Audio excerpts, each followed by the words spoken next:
வந்து தனதத்தன், தர்மவதி என்ற தம்பதிகளுக்கு மகளாக பிறக்கிறாங்க புனிதவதி. அவங்க தான் பிற்காலத்தில் வந்து காரைக்கால் அம்மையார்ன்னு கூப்பிட்றாங்க. இவங்க பெற்றோர் இவங்களுக்கு வச்ச பேர் வந்து புனிதவதி. இவங்க வந்து சிவபெருமானை வழிபடுற ஒரு குடும்பத்துலேருந்து பிறக்கிறாங்க. சைவ சமயத்தை பின்பற்றவங்களாக இருக்காங்க. அவங்க புனிதவதி பிறந்ததுக்கு அப்புறமா வந்து சிவபெருமான் மேலே ரொம்ப ஈடுபாடு, ரொம்ப பக்தி ஏற்பட்டிருக்கு. காரைக்கால் மாநகரில் பிறந்ததுனால இவங்க காரைக்கால் அம்மையார் என்று அழைக்கிறாங்க. இவங்க பரமதத்தன் என்பவரை கல்யாணம் பண்ணிக்கிட்டு அங்கேயே சந்தோஷமாக வாழ்ந்துட்டு வந்துருந்தாங்க. இன்றைக்கி நம்ம காரைக்கால் அம்மையாரை பற்றி பார்க்க போகிறோம்.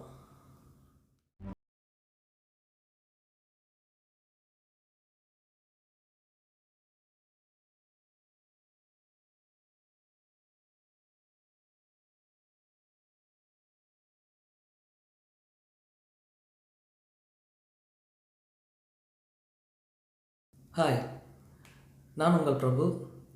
இது பிரபு டாக் ஸ்டுடியோ. தனக்கு கிடைச்ச 2 மாம்பழத்தை கடையிலேருந்து வீட்டுக்கு அனுப்பிச்சி வச்சுருக்காரு பரமதத்தன்.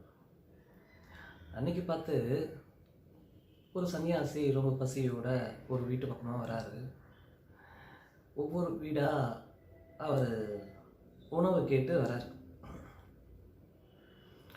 அன்றைக்கி பார்த்து இந்த வீட்டுக்காரம்மா தன்னோட வீட்டுக்காரர் கொடுத்த அந்த 2 மாம்பழத்தில் ஒரு மாம்பழம் அந்த சன்னியாசிக்கு கொடுத்துட்றாங்க. அவரும் அதை சந்தோஷமாக சாப்பிட்டு அப்புறம் மற்ற உணவையும் சாப்பிட்டு அவர் கிளம்பி போயிடுறாரு. மதியம் சாப்பிட்றதுக்கு வீட்டுக்கு வந்த பரமதத்தன் இலையை பரிமாற சொல்லிவிட்டு அப்புறம் இலையில் அவர் கொடுத்த மிச்சம் மாம்பழத்தை வைக்க சொல்லிவிட்டு கேட்குறாரு. அவங்களும் கொண்டு வந்து ஒரு மாம்பழத்தை வைக்கிறாங்க. சாப்பாடு பரிமாறதுக்குள்ளேயே அவர் வந்து அந்த மாம்பழத்தை சாப்பிட்றாரு. சாப்பிட்ட உடனே அவருக்கு நல்லா ருசி ரொம்ப நல்லா இருக்கிறதுனால, எங்கே இன்னொரு மாம்பழம் எங்கே, அதையும் நானே சாப்பிட்றானே, அதை எடுத்துகிட்டு அப்படின்னு கேட்குறாரு. உடனே அவங்க மனைவி, ஐயோ என்ன பண்ணுறது, ஒரு மாம்பழம் தானே இருக்குது, இவர் இன்னொன்று கேட்குறாரு, என்ன பண்ணுறதுன்னு தெரியாமல் தயங்கி நிற்கிறாங்க. என்ன பண்ணுறது தெரியாமல் இருக்காங்க. உடனே கணவர் வந்து கேட்குறாரு, என்ன தயங்குற, போய் எடுத்துகிட்டு வா, எங்கே இருக்க மாம்பழம் அப்படின்னு கேட்குறாரு. அவங்களும் என்ன சொல்கிறேன்னு தெரியாமல், கணவர் கேட்டால் நம்ம மறுப்பு சொல்ல முடியாதே அப்படின்ட்டு, அந்த காலத்தில் அந்த மாதிரி இருந்திருக்கு. கணவர் கேட்டால் எதுவுமே மறுப்பு சொல்லக்கூடாதுன்னு சொல்லிட்டு அந்த காலத்தில் ஒரு ஒரு ஒரு வழிநடையாக இருந்திருக்கு. அவங்க தயக்கத்தில் இருக்கும்போது என்ன பண்ணாங்க, சட்டுன்னு உள்ள ரூம்குள்ளே போயிட்டு, இறைவா நான் என்ன பண்ணுறதுன்னு தெரியலையே, என் கணவர் வந்து கொடுத்த மாம்பழத்தை கேட்குறாரே, நான் என்ன பண்ணுறது அப்படின்னு சொல்லிட்டு ரொம்ப வேதனையாக மனமுருக வேண்டுறாங்க. அப்போது என்ன ஆகுது, உடனே கண்ணை மூடி பிரார்த்தனை பண்ணுறாங்க. சிவபெருமானை நினச்சி மனமுருகி அழுது பிரார்த்தனை பண்ணுறாங்க. ஒரு மாம்பழம் வந்துடுது. உடனே அந்த மாம்பழத்தை எடுத்துகிட்டு போயிட்டு தன்னோட கணவருக்கு கொடுக்குறாங்க. அதையும் சாப்பிட்ட பரமதத்தன், இந்த மாம்பழம் மட்டும் கொஞ்சம் வித்தியாசமாக இருக்கே அப்படின்னு சொல்லிட்டு தன்னோட மனைவியை கேட்குறாரு. அதை ருசித்து சாப்பிட்ட பரமதத்தன், ஆஹா இந்த மாம்பழம் ரொம்ப ருசியாக இருக்குது, இந்த மாம்பழம் எங்கேருந்து கிடச்சிது அப்படின்னு கேட்குறாரு. உடனே நடந்ததெல்லாம் அவங்க கூறினாங்க. அவங்க மனைவி நடந்தத விஷயம் எல்லாமே சொல்கிறாங்க. ஆனால் இதை நம்பாத பரமதத்தன் என்ன பண்ணுறாருன்னா, என்ன என்னமோ சிவனடியார் வந்தார், ஓகே பழத்தை கொடுத்தா எல்லாம் சரி, ஆனால் இந்த மாதிரி நடந்துச்சுன்னு இவன் சொல்லியிருக்கலாம்ல, அ போனாலாம், வேண்டுனாலாம், உடனே மாம்பழம் கிடச்சி தான் சிவபெருமான் வந்தார், குடுத்தாரு. சிவபெருமானை நினச்சி, வேண்டி, உருகி, இது நம்புற மாரி இல்லையே அப்படின்னு சொல்லிட்டு பொண்டாட்டிக்கிட்ட கேட்குறாரு. ஒழுங்கா சொல்லு, எப்படி இந்த மாம்பழம் கிடச்சிது? நீ சொல்கிறதெல்லாம் நம்புற மாதிரி தெரியல. என்ன என்ன விஷயம் சொல்லு, ஒழுங்கா சொல்லு அப்படின்னு சொல்லிட்டு ஒரு சந்தேக கண்ணோட்டமாகவே கேட்குறாரு அவர். உடனே அவங்க மறுபடியும், இதுதாங்க உண்மை, இது மாதிரி நடந்துச்சு, நீங்கள் கேட்டு நான் இல்லைன்னு சொல்ல முடியாது, அதனால் சிவபெருமானை உருகி நான் வேண்டினேன், எப்படியோ இந்த மாம்பழம் கிடச்சிது, அதை எடுத்துகிட்டு வந்து உங்கள்கிட்ட கொடுத்தேன் அப்படின்னு சொல்கிறான். உடனே கிண்டலா பரமதத்தர் என்ன சொல்கிறாருன்னா, ஓஹோ அப்படியா, அப்புறம் ஒன்று பண்ணு, மறுபடியும் போயிட்டு சிவபெருமான்கிட்ட நீ அழுது கேளு, இன்னொரு மாம்பழம் வேணும்னு கேளு, அவர் கொடுக்கட்டும், நான் பார்க்குறேன் எப்படி இருக்குன்னு பார்க்குறேன் அப்படின்றார். உடனே திருப்பியும் போயிட்டு என்னடா இது தர்ம சங்கடமாக இருக்குன்னு சொல்லிட்டு அவங்க போயிட்டு அழுது புலம்பி எப்படியோ திருப்பி ஒரு மாம்பழம் கிடச்சிச்சு. திருப்பி எடுத்துகிட்டு வந்து பரமதத்தன் கையில் கொடுக்குறாங்க. அவர் அது வாங்கின செகண்டு அந்த மாம்பழம் அப்படியே மறைஞ்சு போச்சு. உடனே தன்னுடைய மனைவி கிட்ட ஏதோ ஒரு தெய்வீக சக்தி இருக்குதுன்னு சொல்லிட்டு உணர்ந்த உடனே அவர் என்ன பண்ணுறாருன்னா, தன்னுடைய மனைவி கிட்டேருந்து கொஞ்சம் கொஞ்சமாக விலகி இருக்க பார்க்குறாரு. அவங்க மனைவி மேலே மதிப்பும் மரியாதை இருக்குது, பய உணர்வும் ஒரு அச்ச உணர்வும் இருக்குது. அதனால் என்ன பண்ணுறாருன்னா, அவர் வந்து ஒரு மனைவியை புனிதமானவளாக நினைக்கிறாரு. அதனால் அவர் விலகி இருக்கிறாரு. நாட்கள் இப்படியே போகுது. அப்புறமா என்ன பண்ணுறாருன்னா, நான் கடல் கடந்து ஒரு இடம் போயிட்டு நான் நிறைய சம்பாதிச்சிட்டு வரேன்னு சொல்லிட்டு பாண்டிய நாட்டு, அப்போது அந்த காலத்தில் பாண்டிய நாட்டுன்னு சொல்லுவாங்க, பாண்டிய நாட்டுக்கு போகிறாரு. போயிட்டு அந்த பாண்டிய நாட்டில் ஒரு ஒரு ஒரு ஒரு மிகப்பெரிய ஒரு பணக்காரனுடைய மகளை வந்து காதலிச்சு திருமணம் பண்ணிக்கிறாரு.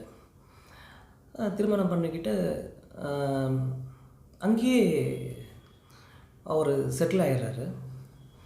நாட்கள் இப்படியே போயிட்டே இருக்குது. பிறகு அவங்களுக்கு ஒரு ஒரு பெண் குழந்தை பிறக்குது. அந்த பெண் குழந்தைக்கு அவளுடைய முதல் மனைவியான அவங்களுடைய பெயரை வைக்கிறாரு. பெயரை வச்சுட்டு அவர் நல்லா சந்தோஷமாக வாழ்ந்துட்டுருக்கார். அப்புறம் கொஞ்ச நாள் கடந்த பிறகு இது அவங்க முதல் மனைவியோட உறவினர்களுக்கெல்லாம் தெரிய வருது.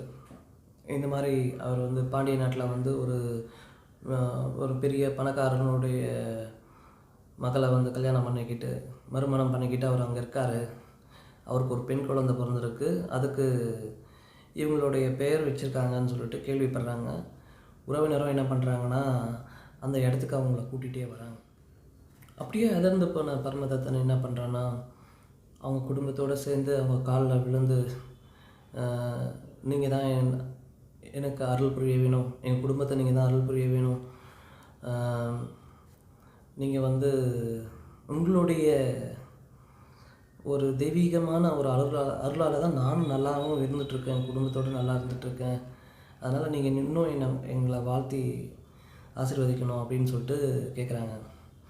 உடனே சுற்றி இருக்கிற சொந்தக்காரங்க, அதாவது முதல் மனைவியோட சொந்தக்காரங்களாம் பார்த்து என்ன இவன் அப்படின்னு சொல்லிட்டு பார்க்குறாங்க. அப்போ அவர் வந்து என்ன சொல்கிறாருன்னா, பரமதத்தன் என்ன சொல்கிறாருன்னா, இவங்க வந்து சாதாரண பெண்மணி இல்லை, இவங்க வந்து ரொம்ப ஒரு புனிதமான ஒரு பெண், இவங்க வந்து ஒரு தெய்வீகமான ஒரு பெண், இவங்கக்கிட்ட வந்து நான் வந்து ஒரு சாதாரண மனுஷன், நான்லாம் வந்து இவங்க கூட வாழ முடியாது, அது நல்லாவும் இருக்காது, ஏன்னா அவங்க தெய்வீகம் பொருந்திய ஒரு பெண்மணி அப்படின்னு சொல்லிட்டு, அதுக்கு நான் தகுதி அற்றவன் அப்படின்னு சொல்லிட்டு அவங்க என்ன பண்ணுறாங்கன்னா, அவங்க எல்லாருமே அவங்கக்கிட்ட ஆசீர்வாதம் வாங்கி, இதை புரிஞ்சுக்கிட்ட அவங்க முதல் மனைவி அவங்க என்ன செய்யறதுன்னு தெரியாமல் இறைவன்கிட்ட எனக்கு வந்து என் உடம்ப வந்து ஒரு பேய் உருவமாக மாற்றிடுங்க, நான் என்னை வாழ்கிறதுக்கு எந்த ஒரு காரணமும் இல்லை, நான் வாழ்கிறதுக்கு எதுவுமே இல்லை அப்படின்ற மாதிரி இறைவன்கிட்ட மன்றாடி எனக்கு வந்து பேய் உருவமாக கொடுத்துரு, எனக்கு இந்த உருவம் வேணாம் அப்படின்னு சொல்லிட்டு அவங்க மனமுருக மறுபடியும் கேட்குறாங்க. பிறகு தன் உடம்பு எலும்பு போல் உருகிய அம்மையாருக்கு அற்புத திருவந்தாதி, திருவிருட்டை மணிமாலை பாடல்கள்லாம் பாடி நிறைய திருக்கோயிலுக்கெல்லாம் அவங்க பயணிக்கிறாங்க. நிறைய கோவிலுக்கெல்லாம் போனதுக்கப்புறமா வடக்கு நாட்டை நோக்கி கோவில்களுக்கெல்லாம் போகிறாங்க. அங்கே வந்து அந்த வடக்கு நாட்டுக்குள்ளே போகும்போது அவங்க காலில் நடந்துட்டுருக்கிறத நிறுத்திட்டு உடனே அவங்க வந்து என்ன பண்ணுறாங்க, கையால் நடக்கிறாங்க. தலைக்கீழாக அவங்க இருந்து பாருன்னு கையால் நடக்கிறாங்க. ஏன்னா அவங்க வந்து அந்த பக்தியில் அவங்க நடக்க நடக்க போக போக என்ன ஆகுதுன்னா, அவங்க போகும்போது நடந்து போகிற பாதையெல்லாம் வந்து சிவனா தெரிகிறாரு. அவங்களுக்கு வந்து அந்த காலால் மிதிக்க அவங்களால நடந்து போகிறதுக்கு கடந்து போகிறதுக்கு அவங்களால முடியல. உடனே என்ன பண்ணுறாங்கன்னா, அவங்க என்ன இது எங்கே பார்த்தாலும் சிவபெருமானே தெரியல, எங்கே பார்த்தாலும் சிவலிங்கமாக தெரியுதே அப்படின்னு சொல்லிட்டு அவங்க என்ன பண்ணுறாங்கன்னா, தலை கீழாக காலால் நடக்கிறத நிப்பாட்டிட்டு கையால் நடந்து போகிறாங்க. இப்படியே கையால் நடந்து அவங்க திருவள்ளங்காடுன்ற ஒரு ஊருக்கு இப்படியே நடைபாதையாக கையால் நடந்து அவங்க அங்கே போய் சேர்றாங்க. அப்புறம் திருவள்ளங்காடு போய் சேர்ந்த உடனே அவங்களுக்கு சிவபெருமான் காட்சி தந்து, அம்மையே உனக்கு என்ன வேணும் அப்படின்னு கேட்குறாரு. உடனே அப்பா எனக்கு வந்து பிறவா வரம் வேண்டும், அப்படியும் பிறந்தாலும் நான் வந்து உன் திருவடியில் பிறந்து உன்னுடைய நாமத்தை சொல்லிக்கிட்டே இருக்கணும், உன்னையே நினச்சி உருகி உன்னுடைய நாமத்தை சொல்லிக்கிட்டே இருக்கணும், அப்படி ஒரு வரம் எனக்கு வேணும் அப்படின்னு சொல்லிட்டு அவங்க கேட்குறாங்க. அப்புறம் அங்கேயே சரின்னு சொல்லிட்டு சிவபெருமானும் அவங்களுக்கு அந்த வரத்தை கொடுத்துட்றாரு. அப்புறம் அவங்க அங்கேயே இருந்து நிறைய பதிப்பங்கம், அதாவது நிறைய பாடல்லாம் பாடி சிவபெருமானை பற்றி நிறைய பாடல்லாம் பாடி அவங்க அங்கேயே இருந்துடுறாங்க. காரைக்கால் அம்மையார் 3 பெண் நாயன்மார்களில் ஒருத்தர், இவங்களும் மூத்தவரும் கூட.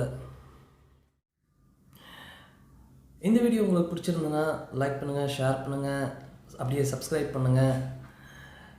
மீண்டும் நம்ம அடுத்த வீடியோவில் பார்க்கலாம். அது வரைக்கும் நான் உங்கள் பிரபு. இது பிரபு டாக் ஸ்டுடியோ. பாய்.